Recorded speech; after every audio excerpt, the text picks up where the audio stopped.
Show के प्रायोजक है मां भवानी डेकोर प्राइवेट लिमिटेड, मतलब a complete floor solution, new 0 mile Dadar road Muzaffarpur. तीन बच्चियां गायब हुई थी, उनमें से हम लोगों ने एफआईआर रजिस्टर किया है और हमारी अभी कुछ दिन पहले एक डेड बॉडी तीन डेड बॉडी हम लोग को मथुरा में मिली थी और उन तीन डेड बॉडी में से सत्यापन के लिए हम लोगों की एक टीम उनके पेरेंट्स के साथ में मथुरा गई हुई है और वहाँ पर अभी क्योंकि वो बॉडी बहुत ज़्यादा टाइम हो गया है और गर्मी का भी टाइम है, तो अभी बॉडी काफ़ी ज़्यादा डिकम्पोज हो गई है, तो फिज़िकली उनका वेरिफिकेशन करना पॉसिबल नहीं हो पा रहा है। तो हम लोगों ने इसलिए सब सारी डेड बॉडीज़ का हम लोग वहाँ पे डीएनए प्रिजर्व करेंगे ताकि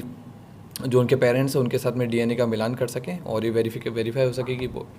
ये जो डेड बॉडी मिली है उन्हीं बच्चों की है जो गायब हुई हैं। बाकी इसमें अनुसंधान में कई सारी चीज़ें हैं, जो लेटर वगैरह मिले हैं या फिर जो बच्चों के फ़ोन से जो बात हुई है तो और सीसीटीवी वगैरह उन सब पे भी हम लोग काम कर रहे हैं। और हम लोगों ने एक और चीज़ ये है कि हम लोगों ने उधर भी बात की है मथुरा में, तो मथुरा में जिस ट्रेन के आगे बच्चियां कटी हैं उस ट्रेन के ड्राइवर से भी बात हुई है और उस ट्रेन में जो गार्ड था उनसे भी हम लोगों ने बात की है। तो उन लोगों का भी वही चीज़ कहना है कि तीन लड़कियां थीं, तीनों लड़कियां साथ में चल रही थीं, फिर ट्रेन जैसी आई तो 100-150 मीटर के आसपास में तीनों बच्चियां हाथ पकड़ करके और ट्रैक के आगे आ गई और बच्चियां फिर क्योंकि बहुत स्पीड में ट्रेन थी तो रन ओवर करके और ट्रेन से कट गई है। तो कहीं भी इसमें मर्डर का और उसका मामला नहीं है, ये आत्महत्या का मामला है और इसका वहाँ के ट्रेन के ड्राइवर ने सत्यापन किया और क्यों लड़कियों ने आत्महत्या किया इस पर अभी हम लोगों का अनुसंधान का विषय है, तो इस पर हम लोग अभी काम करेंगे। जो टेक्निकल एविडेंसेस अब तक मिले हैं उसमें क्या चीज़ सामने आया है? और टेक्निकल एविडेंस में अभी तक ये चीज़ सामने आई है कि बच्चियां गई हैं, लेकिन कैसे गई हैं किस तरह, क्योंकि बच्चों का फ़ोन लगातार बंद था। 14 तारीख के बाद में हम लोग भी जब से कंप्लेन मिल रहा था तो सब लोग उसको फॉलोअप कर रहे थे, तो कहीं भी बच्चियों का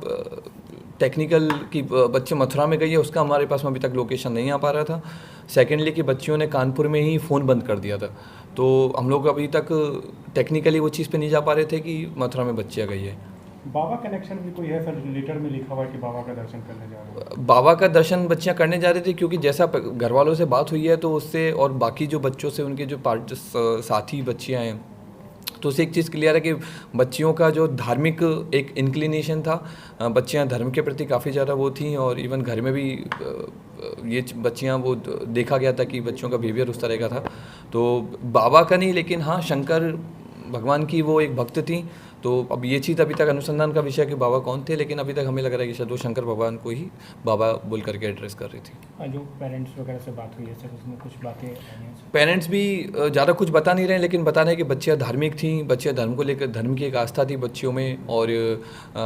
जैसा बच्चे एक वीडियो भी ऑडियो भी जिसमें बच्ची बोल रही है कि आप घर वालों से बोल रही है कि 3 महीने तक हमको मत खोजना, 3 महीने तक हम रहेंगे इधर उधर रहेंगे, धर्म के लिए रहेंगे, बाबा के पास जा रहे हैं। तो